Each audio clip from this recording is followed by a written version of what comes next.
अपने अत्याचारी मामा कंस का वध कर ने विश्राम किया। स्वयं मृत्यु के देवता यमराज की बहन है। दोनों सूर्य देव की संतान थे और भाई बहन में असीम प्रेम था, लेकिन यमराज अपने काम में इतने व्यस्त रहते थे कि उन्हें अपनी बहन से मिलने का समय ही नहीं मिलता था। देवी यमुना बार बार उन्हें निमंत्रण देती, लेकिन हर बार यमराज टाल देते। अंत में एक दिन यमुना ने अपने भाई को वचन से बांध लिया और यमराज को उनसे मिलने आना ही पड़ा। वो दिन था कार्तिक मास के शुक्ल पक्ष की द्वितीया का।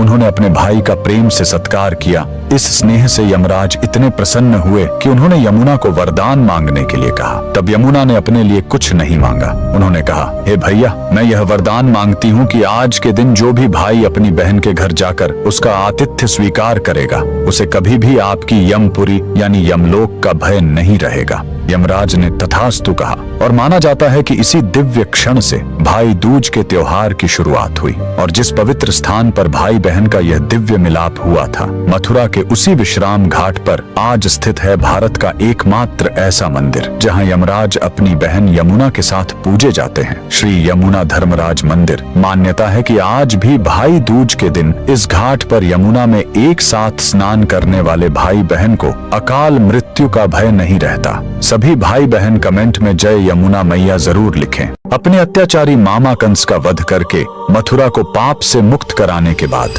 भगवान कृष्ण ने यमुना के इसी तट पर विश्राम किया था। लेकिन इस विश्राम के स्थान का सबसे बड़ा रहस्य कृष्ण से नहीं बल्कि मृत्यु के देवता यमराज से जुड़ा है। कहानी यह है कि यह यमुना नदी जहां कृष्ण ने विश्राम किया स्वयं मृत्यु के देवता यमराज की बहन है। दोनों सूर्य देव की संतान थे और भाई बहन में असीम प्रेम था, लेकिन यमराज अपने काम में इतने व्यस्त रहते थे कि उन्हें अपनी बहन से मिलने का समय ही नहीं मिलता था। देवी यमुना बार बार उन्हें निमंत्रण देती, लेकिन हर बार यमराज टाल देते। अंत में एक दिन यमुना ने अपने भाई को वचन से बांध लिया और यमराज को उनसे मिलने आना ही पड़ा।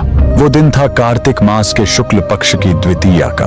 उन्होंने अपने भाई का प्रेम से सत्कार किया। इस स्नेह से यमराज इतने प्रसन्न हुए कि उन्होंने यमुना को वरदान मांगने के लिए कहा। तब यमुना ने अपने लिए कुछ नहीं मांगा। उन्होंने कहा, हे भैया, मैं यह वरदान मांगती हूँ कि आज के दिन जो भी भाई अपनी बहन के घर जाकर उसका आतिथ्य स्वीकार करेगा, उसे कभी भी आपकी यमपुरी यानी यमलोक का भय नहीं रहेगा। यमराज ने तथास्तु कहा और माना जाता है कि इसी दिव्य क्षण से भाई दूज के त्योहार की शुरुआत हुई। और जिस पवित्र स्थान पर भाई बहन का यह दिव्य मिलाप हुआ था, मथुरा के उसी विश्राम घाट पर आज स्थित है भारत का एकमात्र ऐसा मंदिर जहां यमराज अपनी बहन यमुना के साथ पूजे जाते हैं, श्री यमुना धर्मराज मंदिर। मान्यता है कि आज भी भाई दूज के दिन इस घाट पर यमुना में एक साथ स्नान करने वाले भाई बहन को अकाल मृत्यु का भय नहीं रहता। सभी भाई बहन कमेंट में जय यमुना मैया जरूर